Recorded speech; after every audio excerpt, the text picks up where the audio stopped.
हरिः ओम् श्रीगुरुभ्यो नमः। हरिः ओम्. భగవద్గీత సత్సంగ సభ్యులందరికీ హృదయపూర్వక నమస్కారములు. మనం గుణత్రయ విభాగ యోగంలో గుణాల గురించి భగవంతుడు మనకు తెలియచేస్తున్నాడు.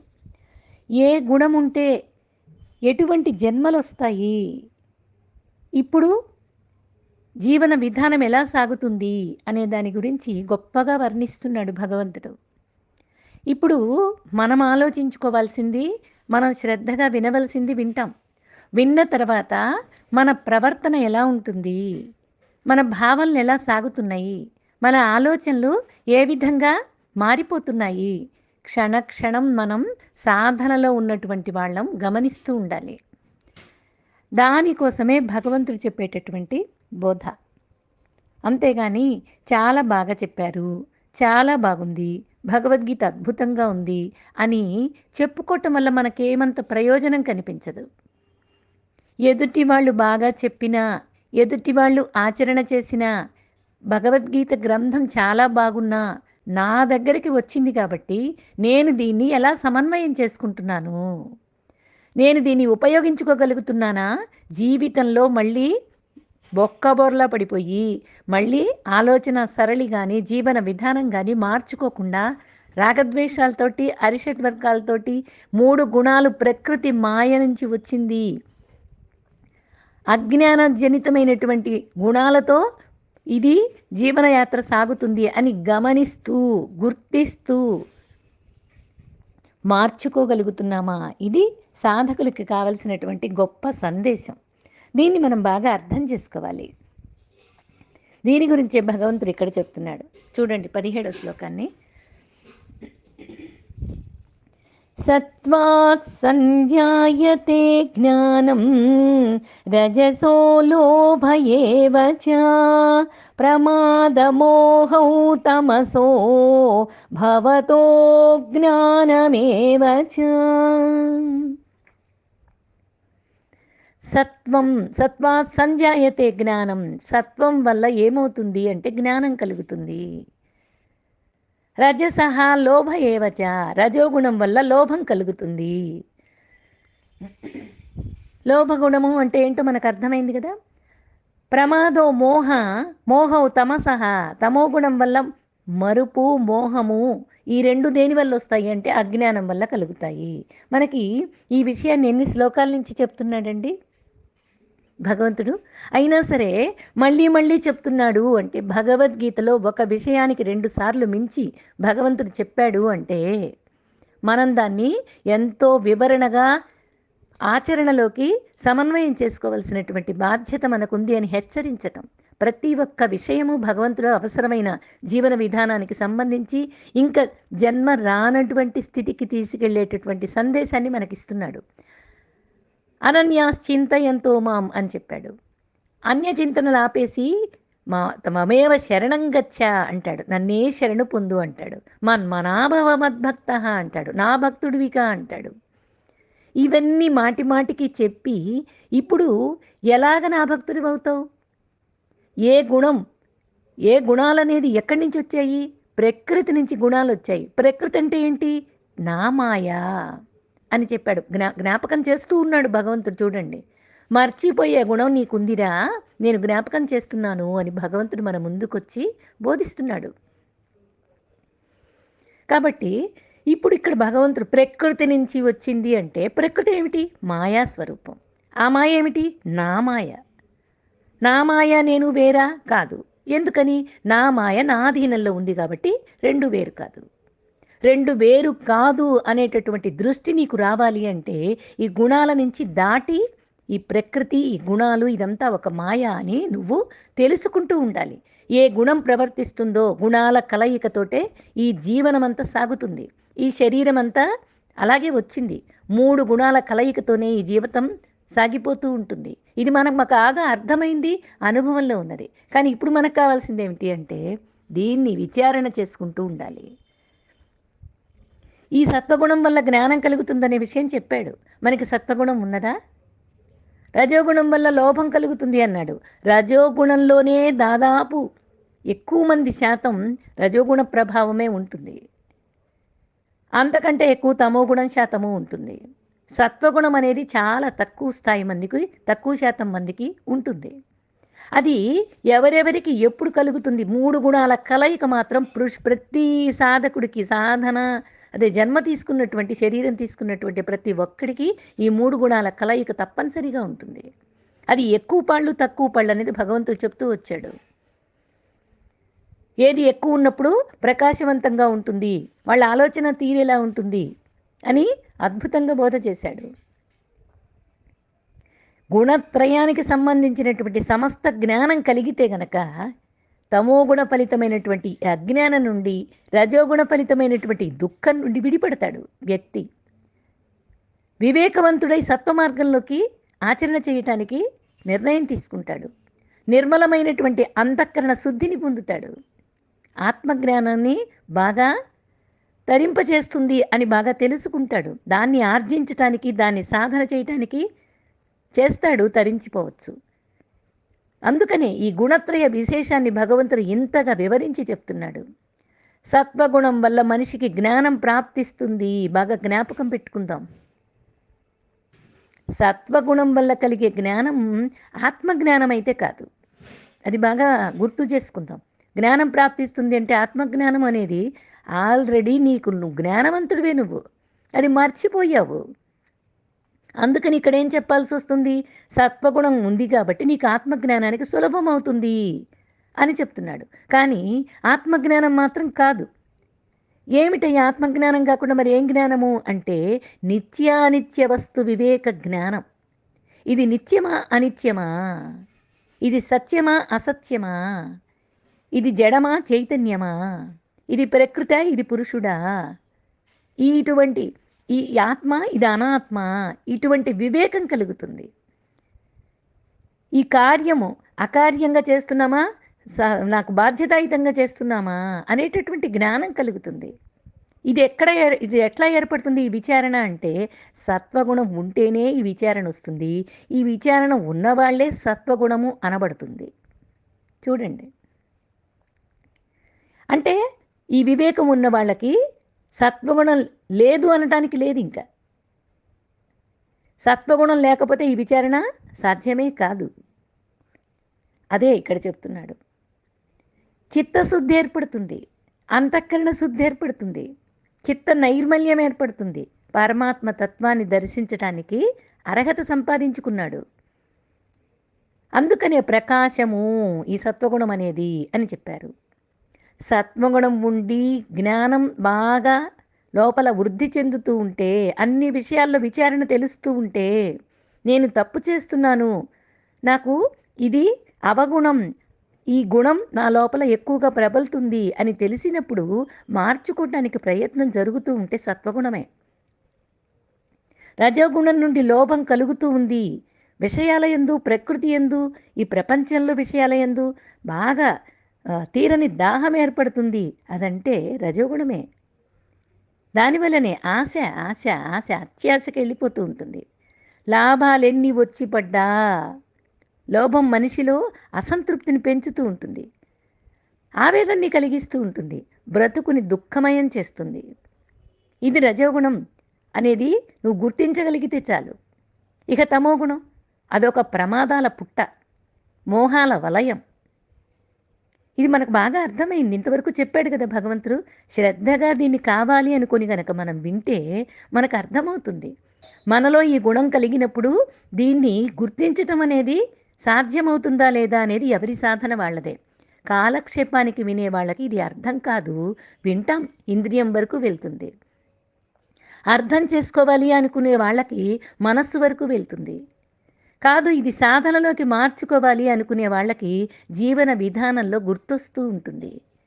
ఏమైనా సాధించి తీరాలి అనుకునే వాళ్ళకి ప్రతి సందర్భంలో మార్చుకోవటానికి ప్రయత్నం చేస్తారు. చూడండి, ఎక్కడ ఉన్నాం మనం అనేది ఎవరి సాధనలో వాళ్ళకే అనుభవం తెలియాలి. ఎవరికి చెప్పాల్సిన అవసరం లేదు. ఎక్కడున్నామనేది ఎవరి బుద్ధిలో వాళ్ళకి చిత్తంలో తెలుస్తూ ఉంటుంది.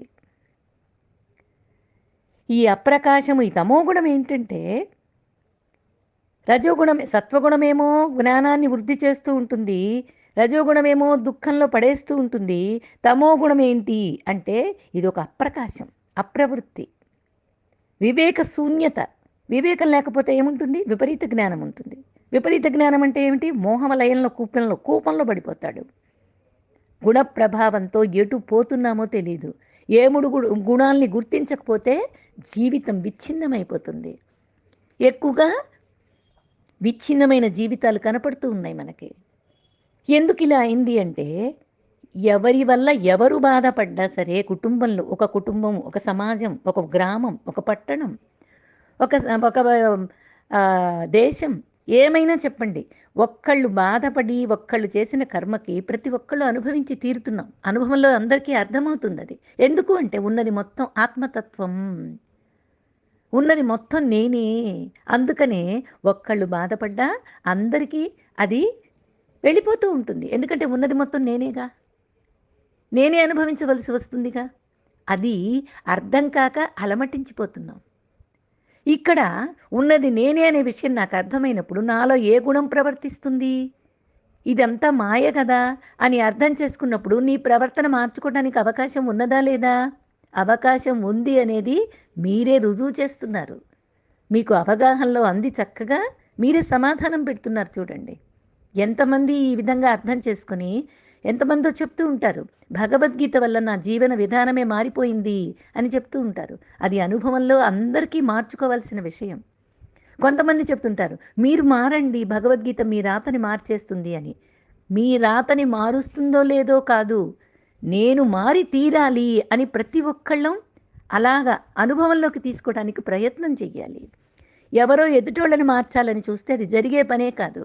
నాలో ఉన్న గుణాలని, నాలో ఉన్న ప్రకృతిని, నాలో ఉన్న ఆధ్యాత్మిక తత్వాన్ని, చిత్తశుద్ధిని, ఈ 3 గుణాల కలయికని, 3 గుణాల విశ్లేషణని నాలో నేను విచారణ చేసుకోవటం అనేది ఆరంభం కావాలి.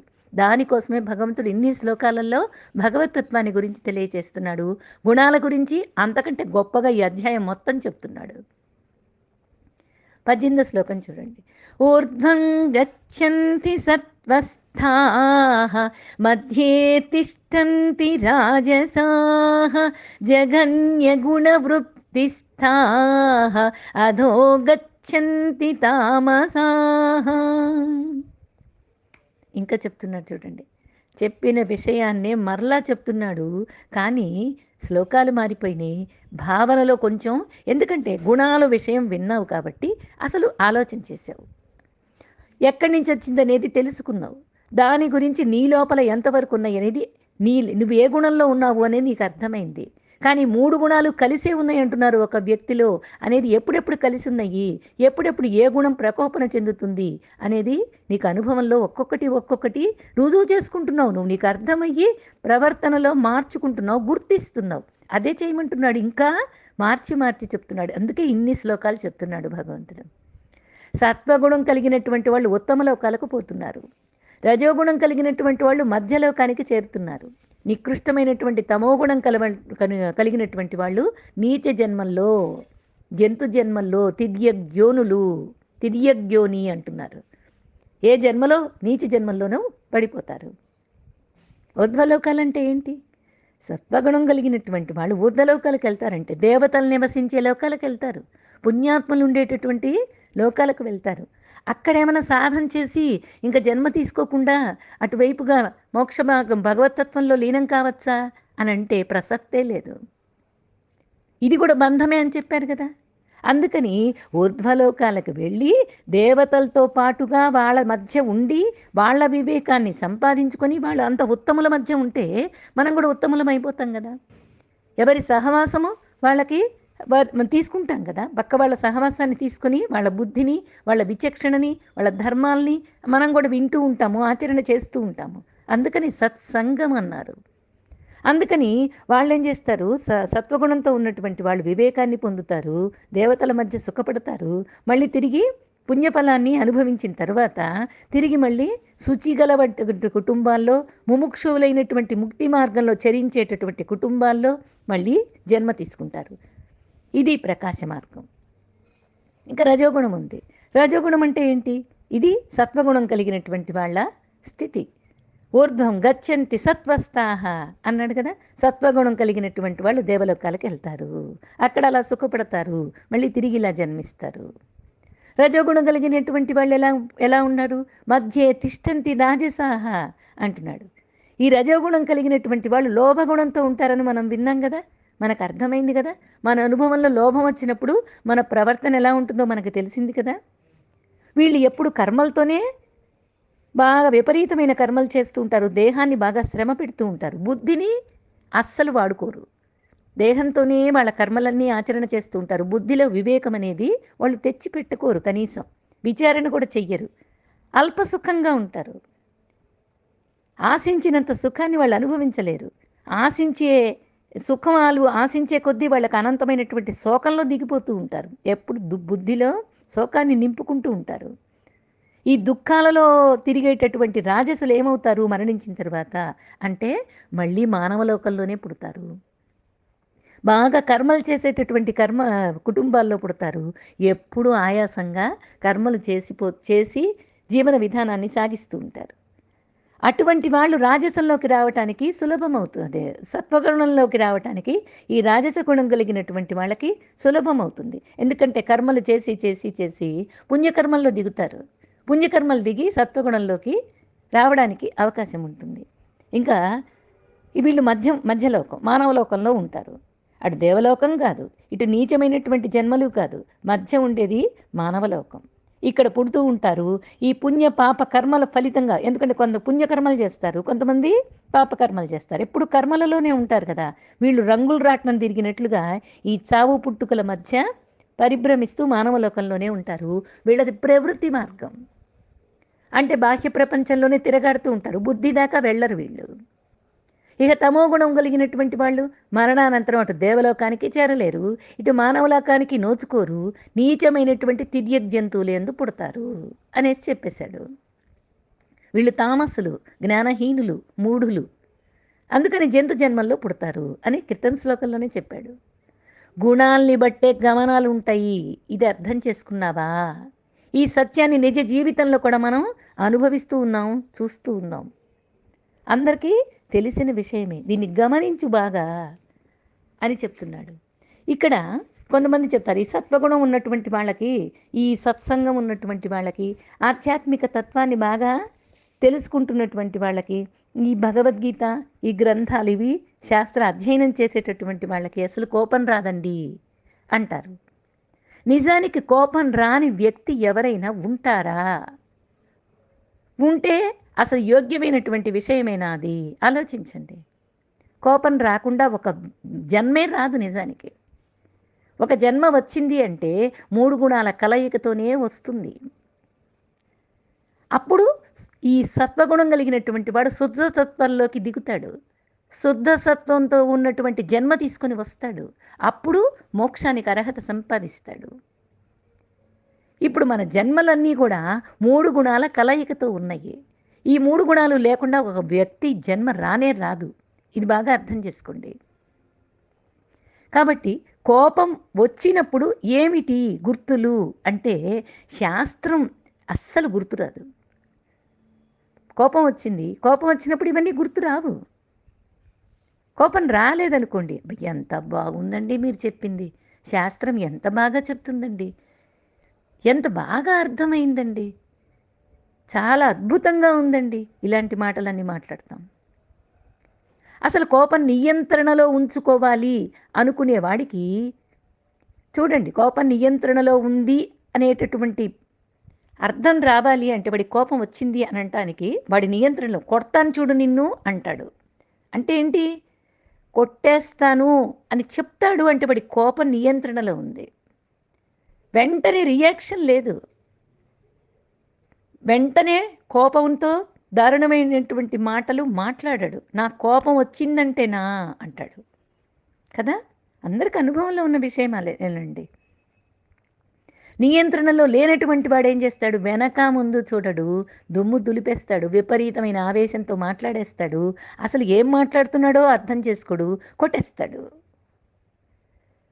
తర్వాత వచ్చే పరిణామాలకి బాధ్యత వహిస్తాడు, దుఃఖపడతాడు. వాడి కర్మ వాడిదే. కానీ నియంత్రణ అనేది లేనటువంటి వాడు వెనక ముందు చూడకుండా కొట్టేయటం, మాట్లాడటం, తర్వాత దుఃఖపడటం, ఇది నియంత్రణ లేనటువంటి వాడు. దుఃఖం మాత్రం తప్పదు వాడికి. చూడండి, ఉత్తముడి కోపం ఎలా ఉంటుంది అంటే తాటాకు కోపం అంటారు చూడండి. తాటాకు కోపం అంటే ఏంటి? వెంటనే ప్రకాశం అయిపోతుంది. తగలబెట్టేసేసామనుకోండి, ఆ కోపంతో ఏదైనా ఒక వెండిన ఆకు, తాటాకు ఎండిన ఆకు తగలెట్టేస్తే ఏమవుతుంది? వెంటనే తగలబడిపోతుంది. అంటే ఆ కోపం అనేది, ఉత్తముడి కోపం ఎంతసేపు ఉంటుంది అంటే ఒక్క నిమిషం. ఆ సందర్భం ఉన్నంతసేపు ఆ కోపం ఉంటుంది. మళ్ళీ వచ్చి మామూలుగా ప్రవర్తిస్తారు. ఇందాక కోపం వచ్చింది కదా నాకు అని తెలుసుకుంటాడు, గమనిస్తాడు, గుర్తిస్తాడు. ఇది తనలో ఉన్న గుణాన్ని గుర్తించటం అంటే ఇది. కోపం వచ్చినప్పుడు రాకుండా ఉండే ప్రసక్తే లేదు, అది గుర్తుపెట్టుకోండి. రాకుండా ఉంటే అసలు వ్యక్తి జన్మే రాదు. వచ్చినప్పుడు ఆ కోపం ఎలా ఉంటుందంటే తాటాకు కోపంలాగా ఉంటుంది. ఒక నిమిషం అది వెలుగుతుంది, వెంటనే సమసిపోతుంది. ఇక మధ్యముడు ఉంటాడు. వాడి కోపం ఎలా ఉంటుంది అంటే, వాడి కోపం ఒక 40 నిమిషాలు ఉంటుంది, ఒక అరగంట పైన ఉంటుంది. వాడికి తెలుసు. వాడేమంటాడు చూడండి, ఆ కోపం వచ్చినప్పుడు ఆ మధ్యమ కోపం ఎలా ఉంటుంది అంటే, ఒక్క అరగంట నన్ను కదిలించద్దు, నాతో మాట్లాడద్దు, కాసేపు ఆపండి అని చెప్పేసి పక్కకి వెళ్ళిపోతాడు. వాడికి కోపం వచ్చింది, మాట్లాడాడు, కోపం అయిపోయింది. అయిపోయేటానికి 40 నిమిషాలు పట్టింది, అరగంట పైన పట్టింది. వాడికి విషయం తెలిసింది, కోపం వచ్చిందనే విషయం తెలిసింది. ఉత్తముడికి కోపం వచ్చిందని తెలిసిన ఒక్క సెకను మాట్లాడేసి కోపంతో వెళ్ళిపోతాడు. మధ్యముడి కోపం 40 నిమిషాల సేపు, అరగంట సేపు నన్ను కదిలించద్దు అని చెప్పి ఉంటాడు. ఇక అధముడి కోపం ఉంటుంది. వాడి కోపం ఎలా ఉంటుందంటే 24 గంటలు ఉంటుంది. నీ మొహం చూడను పోండి, నీ మొహమే చూడను, ఇవాళ నీ మొహం చూపించద్దు అని ఈసడించుకొని మాట్లాడతారు. ఇది అధముడి కోపం. కానీ ఇంకా ఇంతవరకేనా కోపాలు? కాదు, ఇంకా పాపిష్టుడి కోపం ఉంటుంది. అంటే క్రూరుడు అనమాట వీడు. ఈ క్రూరుడికి ఎలా ఉంటుందంటే వీడు చచ్చేంత వరకు ఉంటుంది, మరణానంతరం వరకు ఉంటుంది. ఈ కోపాన్ని, కోరికల్ని జయించడం అనేది జరగని పని. నాలో ఉన్న రియాక్షన్ గుర్తిస్తే చాలు. జరుగుతున్న రియాక్షన్ ఏంటి? కోరిక వచ్చింది. ఈ కోరికలు చూడండి, కోపాన్ని ఎలా గుర్తించావో కోరికల్ని కూడా గుర్తించడం అనేది జరిగితే చాలు. జీవితం ఖర్చయ్యి శరీరాన్ని వదిలిపెట్టే స్థితికి వచ్చినా కూడా ఈ కోరికలు అనేవి ఆగవు. ఇప్పుడు ఈ కోరిక అనేది, ఇప్పుడు భగవద్గీత శాస్త్రం నేర్చుకోవాలి, దీన్ని బాగా శ్రద్ధగా వినాలి అనేది కోరిక కాదా? దీన్ని వదిలిపెట్టేస్తామా? శాస్త్రం నేర్చుకోవాలనేది వదిలిపెడితే మనం సత్వమార్గంలోకి ఎలా వెళ్తాం? శుద్ధ సత్వాన్ని ఎలా తెచ్చుకుంటాం? శాంతిమయమైన జీవితాన్ని ఎలా గడుపుతాం? కాబట్టి ఇది కోరికే కదా.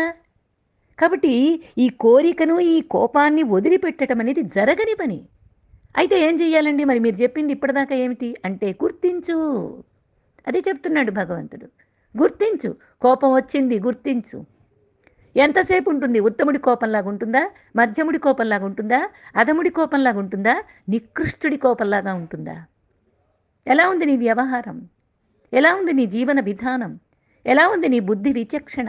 విచారణ చేసుకో. దానికోసం భగవంతుడు ఇన్ని శ్లోకాలలో గుణాల గురించి చెప్తున్నాడు. ఏ గుణమున్న వాళ్ళు ఎట్లా ప్రవర్తిస్తారనేది ఒక ఎగ్జాంపుల్ ఇదంతే. ఇవన్నీ ఈ కోపాన్ని, కోరికల్ని జయించాలి అని చెప్తారు. ఏమిటి జయించేది? జయించడం అంటే ఏంటి? రాకుండా ఉంటే సమాజంలో జీవనమేమి ఉండదు. అసలు కుటుంబంలో శాంతి భద్రతలే ఉండవు. వచ్చి తీరాలి. పిల్లలు బాగుపడాలంటే కోపం రావాలి. ఎంతవరకు రావాలి అనేది ఇప్పటిదాకా మనం చెప్పుకున్నాం. ఎలా ఉంది అనేది నీలో విచారణ చేసుకో. ఏ గుణం ప్రకోపిస్తుంది అనేది నీ బుద్ధికి విచారణ చెయ్యాల్సిన బాధ్యత ఒక వ్యక్తిగా, ఒక సాధకుడిగా నీకుంది. కాబట్టి జయించడం అనేది జరగని పని. నాలో ఉన్న రియాక్షన్ ఎలా వస్తుంది అనేది గుర్తిస్తే చాలు. అలా కాలేదనుకోండి, అలా గుర్తించలేదనుకోండి, అది నీ జీవితాన్ని ఈడ్చుకొని పోతుంది. జీవితం సాగదు. ఈడ్చుకొని అది దానిష్టం దాని చేతిలో పెట్టేసావు, నీ మనస్సుని, నీ కోరికల్ని, నీ బుద్ధిని, నీ ఇంద్రియాల్ని, ఇంద్రియ విషయాల్ని దానిష్టం వచ్చినట్టు అవి తీసుకొని లాక్కొని వెళ్ళిపోతుంది, ఈడ్చుకొని వెళ్ళిపోతుంది. అంతరాన్ని గుర్తించాలి. కలుగుతున్నాయి నాలో కోపము, కోరికలు కలుగుతున్నాయి. అన్నీ గుర్తించు. దూరంగా ఉండి చూడగలిగితే చాలు. ఇది ఇక్కడ చెప్తుంది. దూరంగా ఎలా ఉంటానండి నా లోపల కలుగుతుంటే అంటే, నువ్వు వేరు, నీ కోపం వేరు అని నీకు అర్థమైంది కదా. నీకు కోపం వచ్చింది, నీకు కోరిక వచ్చింది అనేది గుర్తిస్తున్నావు కదా. గుర్తించేవాడివి నువ్వు. వచ్చేదెవరికి? ఏదో గుణం ప్రకోపన కలిగింది. ఆ గుణం నీకు అర్థం చేసుకునే కెపాసిటీ నీకుంది కదా. కాబట్టి నువ్వు వేరు, అది వేరు నీకు అర్థమైంది. అది నీ ప్రకృతి. ఇది గుర్తించేవాడివి నువ్వు, ద్రష్టవి నువ్వు. ఆ వచ్చిన రాజస గుణం, వచ్చిన తామస గుణం, వచ్చిన సత్వగుణం వచ్చి పడింది. అది ప్రకృతి, అది మాయ. గుర్తించే ద్రష్ట నువ్వు, అది దృశ్యము. దృశ్యం ఖర్చు అయిపోతుంది, ద్రష్టవి ఎప్పుడు శాశ్వతం. ఈ రెండు వేరు చేసేటటువంటి తత్వం విచారణ నీకు అవసరం. ఇది కావాలి, ఇది గుర్తించు, ఇది గమనించు. దీనికోసమే మన సాధనంతా. భగవంతుడు ఈ గుణాల గురించి ఇంత గొప్పగా చెప్తున్న సాధన ఇది. మనం దీన్ని వదిలిపెట్టాలా, దీన్ని చక్కగా పట్టుకుని ఎంతో అర్థవంతంగా జీవన విధానం సాగించాలనా అనేది మన చేతుల్లోనే ఉంది. అందుకని ఇక్కడ ఇంకా గుణాల గురించి అద్భుతంగా వర్ణన చేస్తున్నాడు భగవంతుడు. ఎంత తెలుసుకున్నా ఎంతో వివేకంతో ఆచరణ చేస్తే తప్పితే ఇవి మనకి అర్థం కావు, జీవన విధానంలో మార్పు రాదు కదా. అందరికి అర్థమై ఉంటుంది ఈ విషయం. కాబట్టి గుణాలని బట్టే గమనాలు ఉంటాయి. ఈ సత్యాన్ని మనం అర్థం చేసుకొని తీరాలి. తర్వాత 19వ శ్లోకం నుంచి ఇంకా గుణాల గురించి మాట్లాడుతున్నాడు. దాని గురించి తెలుసుకుందాం. హరి ఓం. శ్రీ గురుభ్యో నమః. హరి ఓం.